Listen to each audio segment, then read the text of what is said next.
Continuando com a explanação de Asta, ele segue dizendo: Você também pediu para saber quem são seus mentores espirituais? Quem são os que constituem a sua linhagem espiritual? Nós, assim como vocês, trabalhamos dentro de determinadas linhagens espirituais. Planos internos e externos de ashrams, etc. Dentro do comando Asta e nas fileiras gerais dos trabalhadores da luz.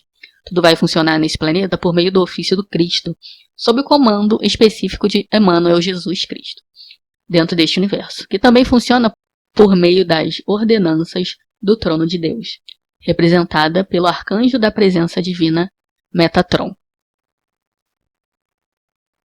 Essa é a representação de um ashram, que na antiga Índia era um local onde os sábios viviam em harmonia e tranquilidade junto à natureza.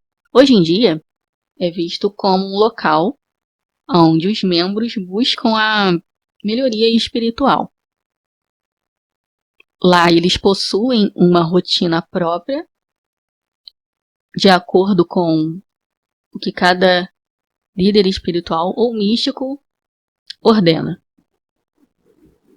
E é comum que passem determinado tempo nesses locais, até decidirem que é chegada a hora de se despedir. Portanto, o mesmo Javé vos dará um sinal. Eis que uma virgem conceberá e dará à luz um filho, e chamará o seu nome Emmanuel. Isaías 7,14. Jesus, nas Escrituras, é colocado com esse nome composto. Emmanuel significa Deus conosco. Portanto, por isso eles utilizam essa nomenclatura Emmanuel Jesus Cristo. Aqui uma representação do que seria o trono de Deus e ao lado Metatron. Essa questão do trono de Deus pode ser vista de maneira literal ou figurada, né?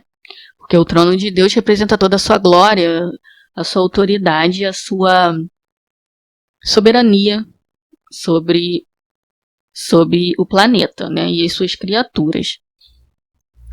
Existem duas passagens que ilustram essa parte figurada e essa parte mais literal dos acontecimentos bíblicos.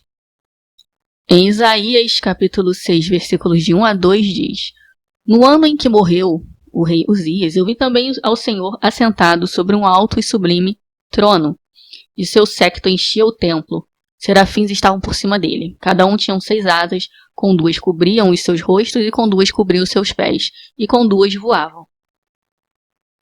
Aqui a gente pode tanto interpretar isso como algo que ele viveu literalmente em terra, visualizando a coisa, ou simplesmente pode ter tido um sonho, um desdobramento, ou qualquer coisa nesse sentido. Abaixo nós temos outra passagem que fala sobre esse tipo de manifestação. Em Apocalipse, capítulo 4, versículos de 2 a 3, é colocado: Imediatamente eu estava no Espírito, e diante de mim estava um trono no céu com alguém sentado nele. E aquele que estava sentado ali tinha a aparência de jaspe e rubi. Um arco-íris que brilhava como uma esmeralda circundava o trono.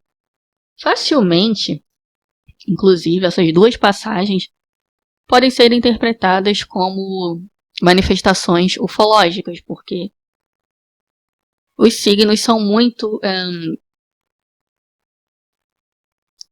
próximos de manifestações que colocaríamos em alguma tecnologia que não tinha à época aqui na Terra. E foi interpretado à maneira de quem visualizou. Metatron é um anjo serafim. Ele também é conhecido como Arcanjo Metatron. Na tradição judaica e cristianismo místico, em algumas tradições cristãs, é tido como o anjo supremo, porta-voz divino, mediador de Deus com a humanidade. Na tradição islâmica, ele também é conhecido como Mitatrush, não sei, gente, enfim, árabe, o anjo do véu. É mencionado em 3 passagens do Talmud babilônico. No folclore, é reconhecido como escrivão divino.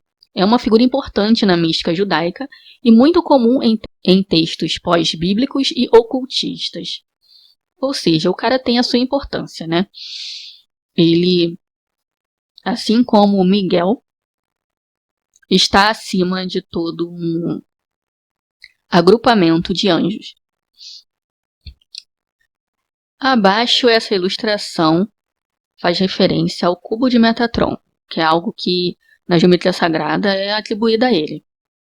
Existe toda uma lógica que rege essa representação gráfica, que eu não vou estar falando aqui de maneira aprofundada, mas tem a sua relevância, o seu significado e a sua aplicação dentro desse tipo de geometria.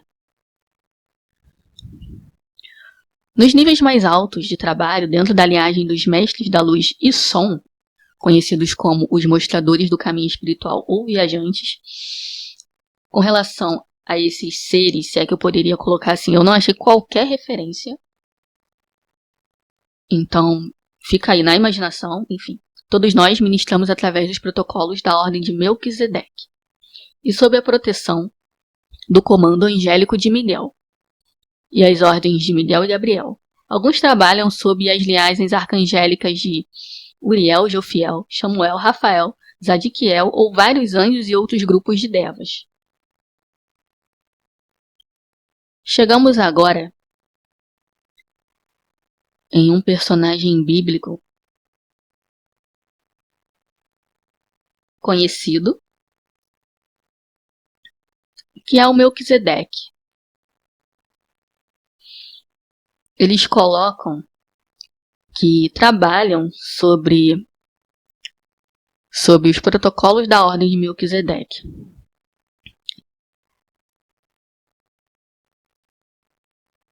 Isso seria algo como o modo como Melquisedeque agia dentro do sacerdócio, como ele foi feito sacerdote. Poderia ser esse tipo de interpretação. Fica vago porque esses textos, em geral, possuem diversas maneiras de serem colocados e interpretados. Então as pessoas podem literalmente acreditar no que quiserem. Porque não existe uma única maneira de ver o que se passou e o que foi colocado nas escrituras. Independentemente da edição e do tipo de tradução das escrituras. Melquisedeque era um sacerdote. E o que era um sacerdote, pelo menos à época? Um sacerdote era uma pessoa que tinha ligação direta com o poder supremo, com quem coordenava toda essa questão divina. O próprio Deus, né? E tinha as suas atribuições, os seus afazeres como sacerdote, incluindo rituais com sacrifícios. Assim como hoje em dia a gente conhece os padres, os sacerdotes também guardavam essa semelhança de ritualística, com a diferença de que hoje em dia a gente não vê por aí padres fazendo sacrifícios com sangue nas paróquias, pelo menos não que saibamos da existência desse tipo de ato. Mas bem basicamente seria a mesma coisa. Nessa imagem que eu coloquei para ilustrar, a gente consegue perceber que ele tem uma vestimenta diferenciada. No peito ele guarda essa tábua com algumas pedras ou algum tipo de dispositivo, mas é mais provável que sejam pedras, enfim, sob o peito. E ele está de frente para um local que seria a representação da Arca da Aliança, que é local santíssimo, sagrado, que guarda em ambos os lados ornamentação com 2 seres alados, que nós conhecemos como anjos. Eu não me recordo a categoria, mas eles são presentes dentro dessa representação visual da arca, em posição de prece ou reza, enfim, o que quiserem denominar. E ao centro, esse incensário, esse recipiente, que dele surge a fumaça, enfim, a energia, como eu poderia dizer, esse elemento que ele aparentemente manipula em estado de concentração, está ali cumprindo com os seus deveres dentro da sua função. A Arca da Aliança é um local onde eram guardados 3 itens. Tinha uma amostra de maná, que era um alimento que Deus forneceu aos hebreus enquanto eles atravessavam o deserto. O cajado de Arão, que é um personagem do Antigo Testamento. E as tábuas com os 10 mandamentos. Embora não se fale sobre esse tipo de coisa, não de forma tradicional, quando a gente estuda o assunto ou alguém cita evangelho, enfim. Embora não se fale, no passado eles tinham essa coisa também um pouco mais mística, esse que é misterioso, eu diria até mágico. Eles se utilizavam muito dos elementos que consideravam sagrados e tinham todo um modo de se fazer isso para obter os resultados esperados, que, segundo a tradição, podia se esperar do ser que eles consideravam o Criador. Muito embora esse tipo de coisa seja amplamente rejeitado, porque não é admitido essa questão da própria magia mesmo, né? Porque a igreja sempre rechaçou esse tipo de coisa, colocando como heresia. Sabemos aí da questão das bruxas e outras histórias. Mas isso também existia, sempre existiu. Inclusive Salomão, que é outro profeta, que eu ainda não citei, mas quem sabe possa citar futuramente, era um amplo mago, também poderia ser visto como feiticeiro ou bruxo da época. Embora soe polêmico, era o que ocorria. E facilmente você consegue achar textos que falem sobre esse tipo de ligação mágica que eles tinham com alquimia e elementos, enfim. Aqui um trecho, muito embora esteja com a resolução bem ruim, mas é um trecho da novela, na Record, Gênesis, que tem Melquisedeque interpretado por este senhor. Como vocês também podem ver, ele tem essa vestimenta que guarda mais ou menos a semelhança com a imagem anterior. Inclusive, Melquisedeque aparece uma vez nas escrituras, pelo menos as escrituras convencionais, não levando em consideração uma pesquisa mais profunda, porque também existe outras traduções, mas ele aparece uma vez quando ele encontra com Abraão, depois de Abraão ter voltado de um embate com inimigos, enfim. Daí Abraão presta dízimo a ele, e essa questão de prestar o dízimo é algo visto como muito importante, porque pessoas para quem você prestava o dízimo na época tinham uma relevância muito grande. Né? Era a pessoa ali que realmente tinha uma conexão muito forte com a espiritualidade, com a divindade maior. São Miguel Arcanjo, né? Arcanjo Miguel, acredito que eu não precise estar falando de maneira extensa. O pessoal que estuda a Bíblia, estuda Evangelho, enfim, já está careca de saber que ele faz parte, né, dessa narrativa. E ele é conhecido na passagem do Apocalipse como o líder das hostes de anjos que vão de encontro, né, em oposição a Satã, que seria a representação do mal, o que estaria contrário aos preceitos de Deus, né? Existe essa dualidade, esse conflito mesmo, né? Entre as forças de Miguel e as forças do que é considerado o adversário. Ao lado nós temos aqui uma estátua com uma representação de como seria o anjo Gabriel, que é outro personagem bem falado e conhecido, por ser o anjo que foi escolhido para anunciar a chegada de Jesus. O anjo que anunciou a boa nova, né?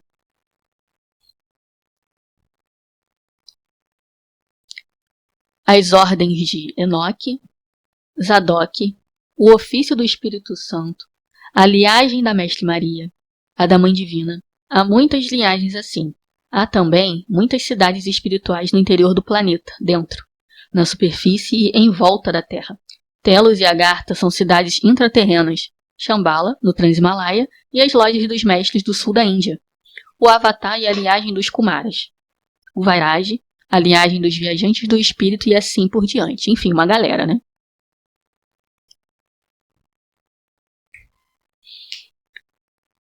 Falando agora de Enoque,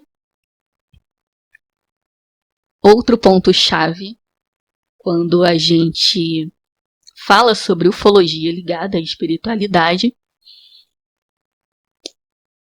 ele foi um homem que aparece nas escrituras do conjunto de textos hebraicos do Tanakh, que é essa junção de escritos que estão em hebraico, né, da Bíblia hebraica, mais especificamente no capítulo 5 de Gênesis, versos de 22 a 24, é dito que Deus tomou ele para si a fim que ele não sofresse da passagem da morte, ou seja, ele foi arrebatado para os céus, certamente sendo poupado também do dilúvio. Eu não vou também aprofundar muito, porque é provável que eu fale de Enoque em um vídeo específico, mas ele faz parte, inclusive, da linhagem que inclui Adão e Eva. Ele era pai de Matusalém e bisavô de Noé, que construiu a arca. E assim como Melquisedeque, é um personagem misterioso, porque ele aparece muito poucas vezes nas escrituras, ficando aí como algo mais aberto a tudo que todas as pessoas puderem imaginar sobre ele.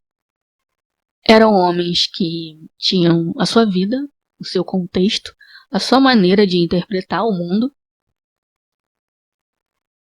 E pouco a pouco, eu pretendo, pelo menos, tentar falar e desvendar esse universo de todos eles que possuem tanta riqueza de detalhes e, no entanto, até hoje não existe uma conclusão certeira do que de fato acontecia, embora pareça muito óbvio quando você pesquisa e vê algumas passagens. Por hoje é só, gente. Eu prefiro não me estender muito, porque, como já disse e repito, são assuntos com minúcias, e se eu me estender muito, acredito eu que pior fica para a compreensão de quem tem o interesse e acompanha esse tipo de narração. Eu desejo a todos vocês um excelente dia Peço que quem chegou até aqui nessa altura do vídeo possa ativar o sino para não perder nenhuma notificação, porque é de praxe. Se inscreva e tenham bons pensamentos. Até mais, gente. Tchau, tchau.